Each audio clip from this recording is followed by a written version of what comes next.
Check out the Mixing Music podcast on Amazon Music. Just visit amazon.com/mixing music.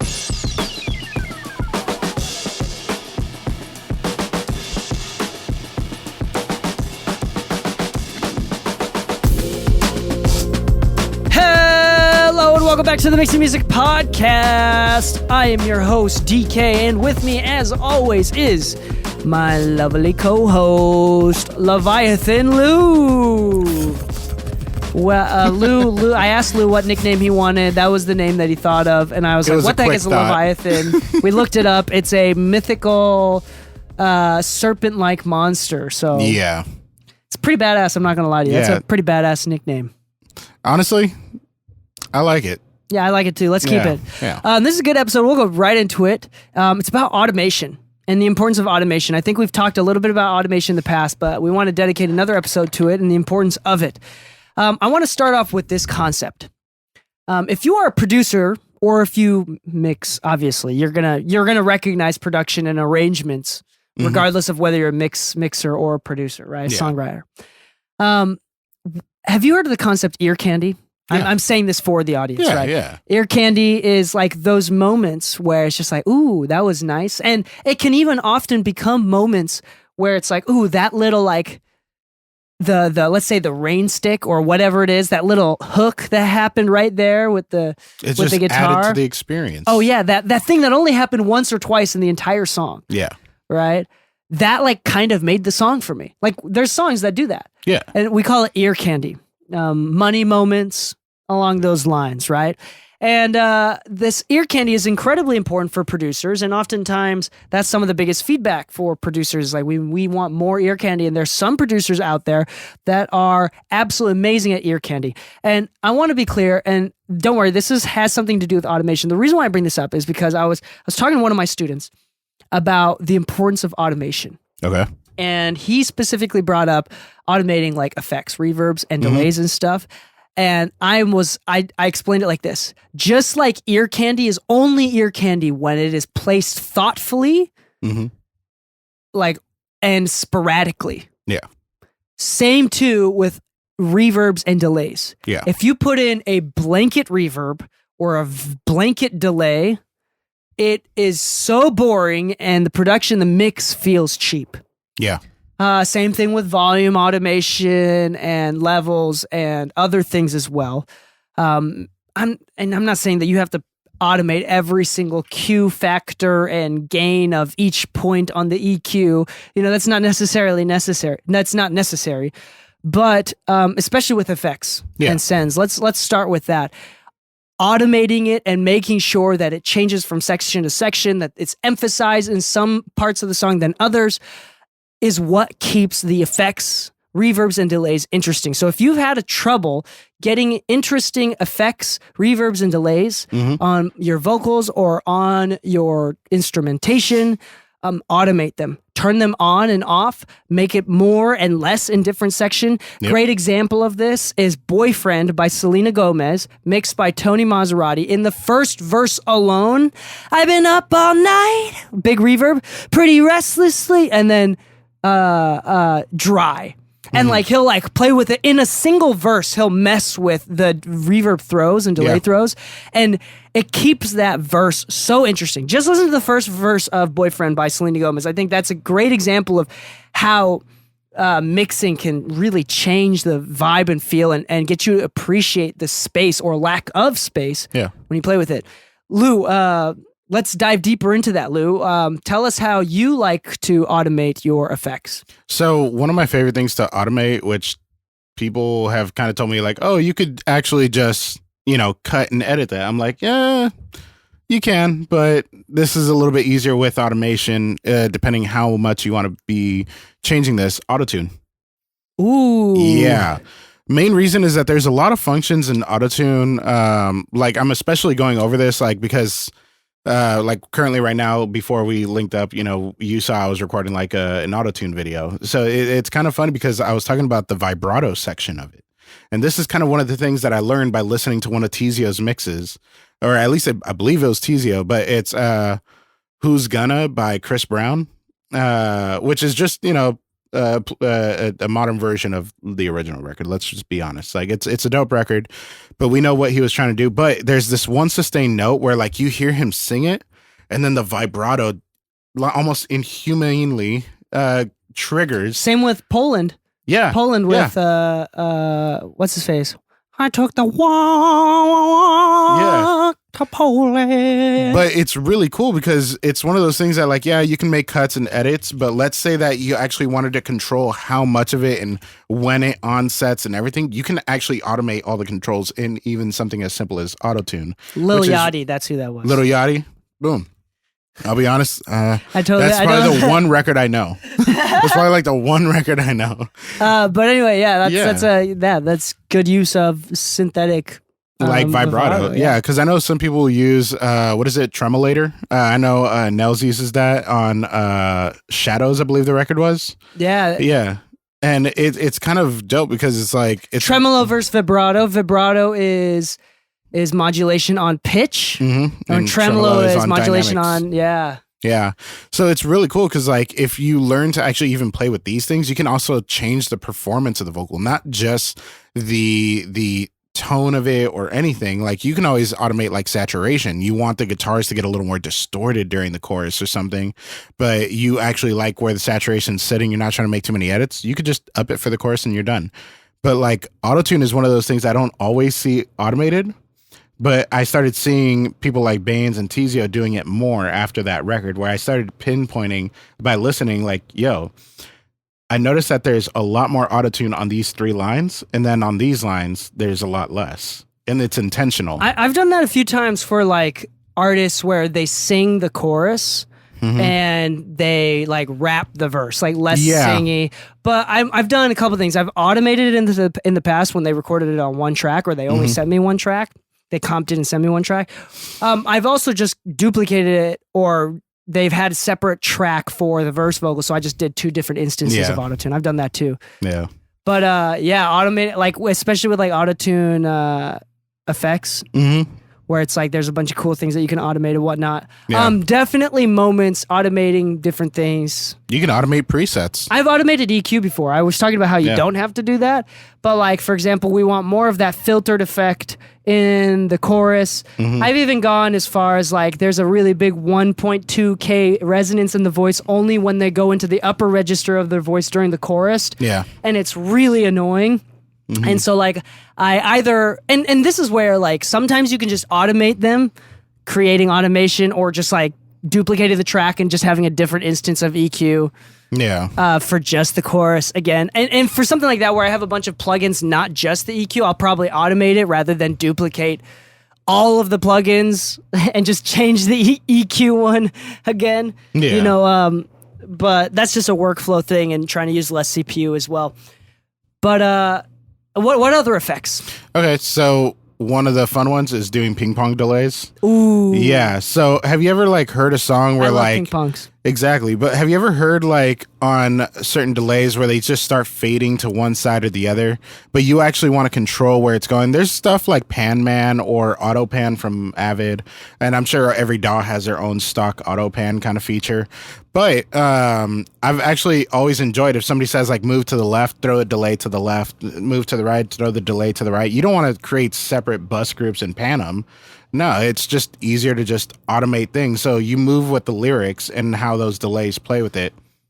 This reminds me of not a flaw, but I wonder if they had this in the update. I feel like I saw this in an update recently.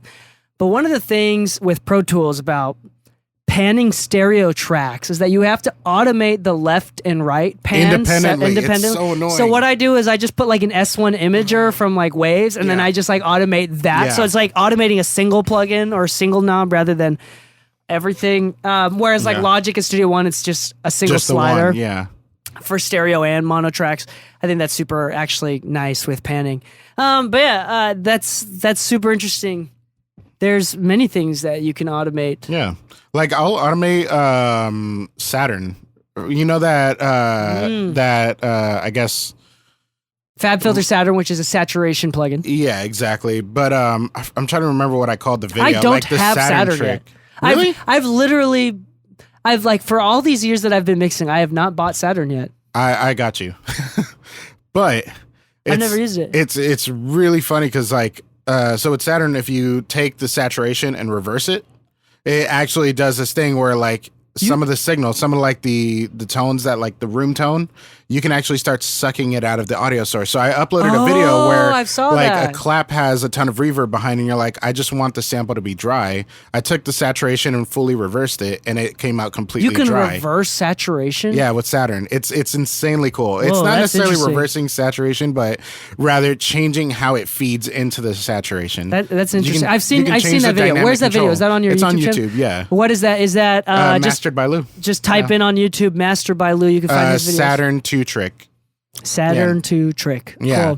Cool. But like the cool thing about automating that one is, let's say that you get vocals from somebody and it's like, oh, I got to take a little bit of the room, but I also want to saturate their vocals, this and that. I kind of use automation to kind of take out some of the room and change how the saturation hits them in between lines. Because they might have like yelled something in the room, came out a little bit louder, and I don't want it to oversaturate. So I can actually back off the saturation for that movement using the input filter.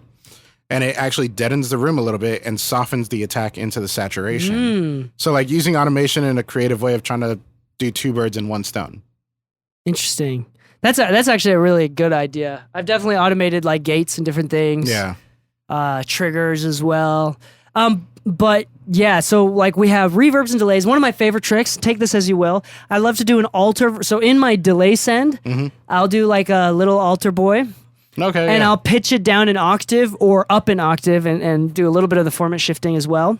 I'll do ping pong delay, and then I'll put a little bit of my Valhalla preset reverb for my ad libs, just a little bit of it. So it's like, for example, if there was a delay on this, like to Poland, going left and right. I think that's like a signature DK mix move. I love doing that. Where it's actually like, okay, cool. Like the separation isn't necessarily the fact that there's like a delay, but the delay also occupies a different range, so it stands out a little more. Yeah. Yeah. I think the point of automation, regardless of whether you do a send and you change the value or the amount that's sent, or whether you duplicate the track and you drag and drop different parts of whatever track you're modifying for just the section, the point is that some things should be changing. The mix should be constantly changing. It should stay interesting. And I would say that you can keep a song interesting, like just as much as arrangement is important, songwriting is important, lyrics is important, melody choice is important for keeping a song industry.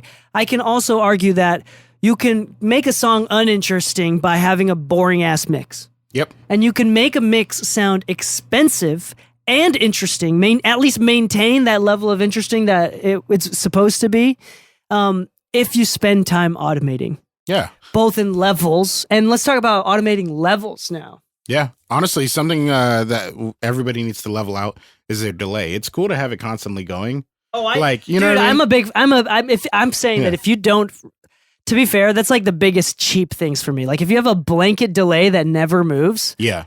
I think it sounds so cheap where you can hear the delay while, like, for example, the rapper is still going. And then, it delays the end of the phrase like you like it to, but it's also delaying while they're going. I think it sounds so cheap. Yeah, the funny thing is some people like it as a vibe. And I get it at that point. Like, all right, cool. That's what you want? No worries.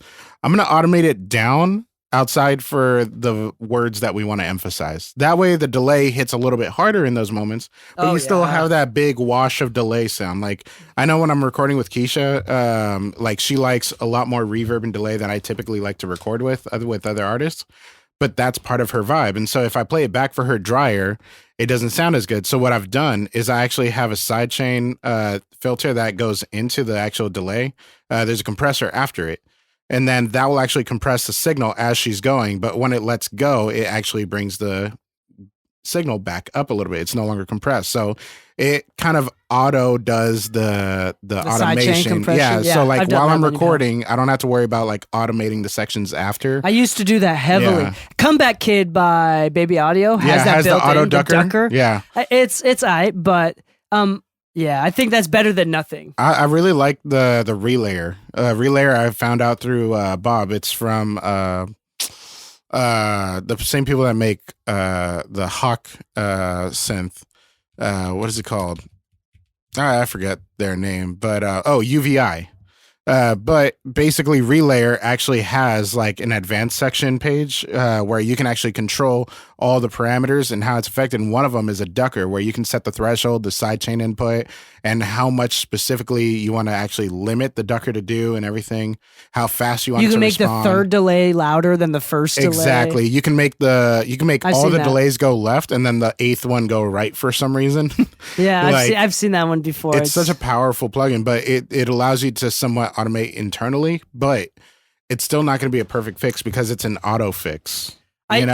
Another thing as well. So going back to the idea of automating levels, I want to talk about this, and this is something that I was teaching in my private lesson that kind of helped me figure out exactly how to kind of articulate this. Mm-hmm. But the thing with automation, like I'm sure that it's similar for you. Mm-hmm. How and when you put in automation should be an emotional decision. Yeah. You should listen to the song and like put it in where it feels like it should go. Yeah.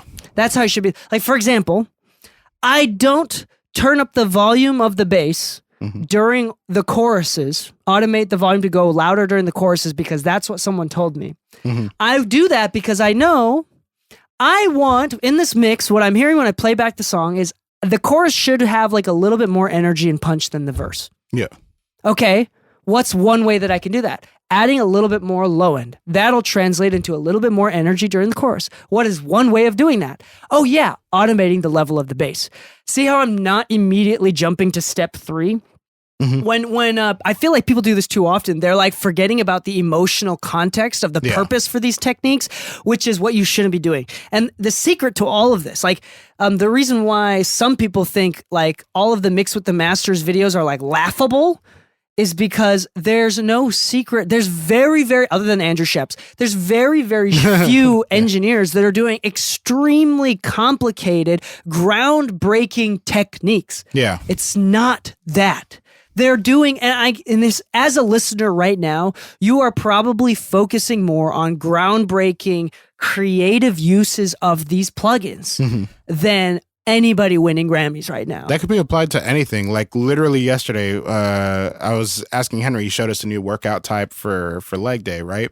And it was really cool, but I started asking him like, hey, am I supposed to focus a lot on this and do this? He's like, I don't understand what the question is. I'm like, okay. And I tried rephrasing the question, but he's like, dude, I really think you're overthinking it. I really think you're overthinking it because from me watching you, you did it right. Okay, you did it right. You just overthought it. All right, there's like life cycles of different things. For example, in theology, this is interesting. Buddhism has been around for a long time. Yeah. Judaism has been around for a long time. Christianity has been around for a long time. Again, all three of them, thousands of years. Mm-hmm. Islam has been around for thousands of years. There's been a lot of time for them to be refined, their doctrines to change, to be refined, and change to fit the needs of people throughout time. Yeah. Something that's like a religion that was made 50 years ago is going to mess up a lot. Yeah. And it has to go through a level of refinement for it to have more. Anyway, that's a bad example. I could have said this with anything but else. It still makes sense. But the sport of basketball, right? How it's evolved, there's been enough time for it to be refined. The 3-point line was added. The backboard was added. Yeah. And the rules have been added, much time for it to be refined, and now we're kind of going into the small little details. There's not much to refine, big things to refine. It's very small details. I think that we've been in the point is, I think that we've been in the digital era of music long enough that most of those technical skills has already been refined. Yeah. There's not going to be that many groundbreaking, crazy uses and new plugins that's going to totally change the game. And that's the secret of what makes Serban Ganea's mixes so good. It's not that. Yeah. Like, it's been too refined and there's too many people, and all of the tools that we use are so accessible that, like, at the end of the day, LeBron is great because he's huge. You know, it's not because technology. Well, I mean, we can argue that, but his shoes gave him an extra bonus. Yeah, like whatever. And it's so I think that's kind of where we're at. Is people think that there's this groundbreaking thing. It's not. Yeah. we've kind of gone through that refinement life cycle of digital audio, and the loudness wars has been around forever. And although it's not going away, we've refined loudness and what that means and what we're not willing to sacrifice and what we are willing to sacrifice for loudness. How many times has the scale for loudness changed in the last 20 years? Oh, like not that much, but the sounds of how what it like the same metered loudness, but the sounds of the tones that are emphasized to make things very. So it's and they're going to continue to evolve, but they're going to be changing based on like cultural preferences rather than like technological advancements. Yeah. Which unless there's a huge spike of people, like there's more people doing music now than ever before, meaning that right now we have the most tools that we have. Sorry, I'm getting into a really weird random thought, but the point is, automation is the secret to many big mix engineers, and no matter what groundbreaking techniques there are, you have to think emotionally. Yep. So like when you're automating the volume, again, just like you're lifting up, raising the volume of the bass in the chorus, or raising the volume of the drums in the chorus, or automating the compression, so you're compressing more of the drums and turning up the makeup game maybe during the chorus because you want it to be like more smacking. Whatever it is, it should come from an emotional decision. What's cool is like, I remember there's a song by Linkin Park called "Giving Up." Really, really good. Honestly, you should probably run to it. It's that kind of like it has a driving like clap to it.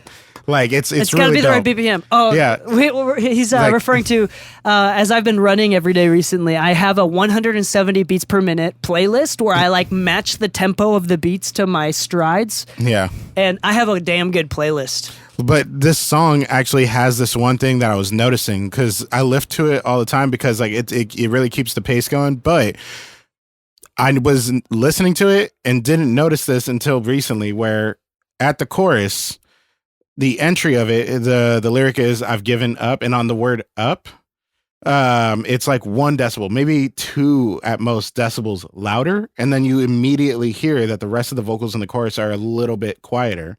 But then when he gets to that same lyric on the turnaround of the chorus, it goes back and automates back up. And then you notice that the snare actually hits a little bit harder for the second half of the chorus.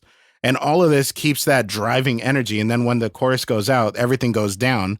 You start noticing that they added a little more distortion to the bass where they took the clap out for the beginning half of the second verse. But now the bass took the place of that clap with the distorting slapping of the strings. And it's really cool because it's one of those things where automation made the emotional difference in the record to where it's like, it really keeps me wanting to keep moving versus just being a static mix. I agree. Big time. This is a great time to talk about our sponsors before we continue. One, exclusive episodes of the podcast. If you like this podcast and you want more and more technical tips, you can't get enough, go to mixthemusicpodcast.com/exclusive, where you can unlock 3 times the amount of episodes every single week for $4 a month or $40 a year. And they're all technical episodes. And it's really, really great. Thank you for anybody that's currently subscribed. Also, if you'd like to hire me for mixing, Lou for mastering, or if you'd like to, you can DM us at DK Mixes, at Mastered by Lou. If you mention that you listen to the podcast, I'm sure we're more than happy to give discounts. Also, Lou and I have talked about if you want me to mix it and Lou to master the mix that I mix, then we will collaborate and make it the same price. So you get both of us for the same price as if you had done everything with me or done everything with Lou. Yep. So that's a good discount there. And then also, if you are looking to book studio time in LA, you can go to inthemixstudios.com. In the Mix Studios is a commercial facility that Lou and I co-own together. It's an awesome facility. We got one room that's open right now, available for booking, as the B room is locked out for literally a year. The rest of the year, the rest of the year plus the next few months after that. But we're looking forward to meeting all of y'all and working with y'all in different capacities. If you just want to hang out, again, just DM us. So on that note, let's finish up this talk about automation. I talked about automating compression. Mm-hmm. I've done that a couple times. We talked about reverbs, effects, delays, volumes. Mm-hmm. I always bring up like dry as an effect in contrast. That's another thing that I want to bring up is part of the reasons why automation sounds so good and can bring so much interest to a song is because of the amount of contrast you can make. Yep. Whether it's contrast in space, in width. I've automated imagers. So it's like in widths where it's like I mono out the guitar during the verse and I spread it during the chorus. The chorus, things like that. Again, the purpose being we want more energy, we want to dial back and keep it controlled during the verse. We want more energy and width during the chorus. Being able to articulate that then turns into automating the tool. Mm-hmm. What other things have you found yourself automating? I do a lot of master bus automation. Really? Yeah, I do a lot of it because consider it this way: if I'm mixing it, then great, I can do a lot of like the macro moves in the mix. But if I'm mastering a record, then I only have the master bus to deal with, right? But sometimes I'll actually automate in the way it actually goes into processing or post-processing. So pre-processing, if I want it to like hit a little bit differently or if I don't want it to hit as much during a section. So for instance, maybe I want like the bridge to be a little bit more dynamic because it's supposed to be a little bit louder as it increases, but I also don't want it to actually, let's say, squash the mix. I'll actually drop the processing into it, but I'll up the output. Oh, I think that's great. Yeah. Yeah. So that way it's like, okay, cool. That way when it actually hits the chorus, I'll actually reverse it. I actually won't drop the output. I'll bring it back to normal, but I'll up the processing again so it hits the limiter a little bit differently. And that way maybe it like squashes the dynamics a little bit. Maybe it gets the snare to poke out a little bit differently. But using that automation to like be like, okay, pre-processing automation and post-processing automation allows me to find like this sweet spot for different sections. Because let's say that you were sent a mix to master and it's very quiet in the verse, then it gets louder in the bridge, then really loud in the chorus. Well, that means that processing is also hitting those different sections very, very differently. And you probably won't get the ideal loudness that you're after either. So you have to find this sweet spot of like, okay, it's not that I necessarily want it to be slamming the limiter during the verse if it's a quiet verse, but I do want it to be a little bit louder. So you start finding ways to automate without the ear really necessarily picking up that you cause that automation to make it change in volume. Ooh, yeah. I feel like with mastering, while mastering, the thing that I automate the most, if I automate anything, is the clip gain. Yeah. Which I think is the last thing I want to talk about is I automate. You've seen me. I don't know if you actually have. You've seen me enough. The first thing that I typically automate while I'm mixing the tracks down is usually clip gain because I like the way. For example, like with vocals as well, specifically with vocals, some notes just need to be compressed more, needs to be compressed less. I'll automate the clip gain. And which changes how it goes into the insert. I'll do it for S's. Yeah. Oh, there you go. That's something that I've heard people do. Yeah. But automating the clip gain, I think, is like incredibly useful. And one of the ways that instead of like automating the compressor on specific words, I'll automate the clip gain. So it pushes harder into the compression or like sections as well. Yeah. I just like that sound, the tonality, how it reacts. And that's something similar, except in a different concept. Yeah. I've done that with like where the bridge for some reason just sectionally is dynamic, like way more dynamic and quieter. Yeah. Then I'll like clip gain the entire bridge in the mastering session instead of just like relying on a slow compressor to kind of flatten it out the entire song. I'll like lift it up just enough because sometimes if I do that, then what it'll do is bring up the vocals too loud, so then you can really hear the compressor or like with the that, difference in section. I'll automate ozone. That's a good idea. Yeah. Master Rebalance is dope. Yeah, it really is. Master Rebalance has saved my ass so many times. I still need to try the new one. I haven't downloaded the copy that we got. Only because I was like, 10? Yeah, it's great. I still haven't downloaded it only because I was in the middle of like a bunch of different projects. So I didn't want, not that it's a risk, but I didn't want to unintentionally change anything before turning in the finals after we just agreed to everything. Mixedmusicpodcast.com/isotope. I don't know if we're doing any deals right now, but there used to be big discounts if you go to that link. I believe it's still the trial extension. Cool. At least the trial extension there. So isotope.com/MMpod or just mixedmusicpodcast.com/isotope, which takes you to the same location. Yep. That link is still live. If you want good deals, that's probably the best place to go. Yeah, Ozone 10 is amazing. RX 10 is amazing. They've added a few different... They've added like a Gullfoss competitor. Yeah, in Really? Ozone 10. They've also added like transient shaper for Ozone. It's really it's like low end focus, but like for the entire frequency spectrum. Can you divide it up like the rest of them? Just check it out. Okay. Just check it out. You could, you can divide it the same way. For those that aren't to watching, I was frequency biting my lip waiting for the answer. Yeah, so it's a good thing. Otherwise, if you're a fan of the podcast and you want to support us in a way that costs no money to you, please consider leaving a 5-star rating on Spotify, 5-star review on Apple Podcasts with just a couple words. Those few words do go a long way as for the algorithm. And Even right if it's now, I just think Leviathan Lou. And listen to us on Amazon. Amazon is our current partner right now. Amazon Music does podcasts, and we're running ads on Amazon Podcasts, Amazon Music. Really great platform as well. So something to consider. All right, on that note, go automate your tracks, keep your music interesting. Happy mixing, my friends, and stay saucy.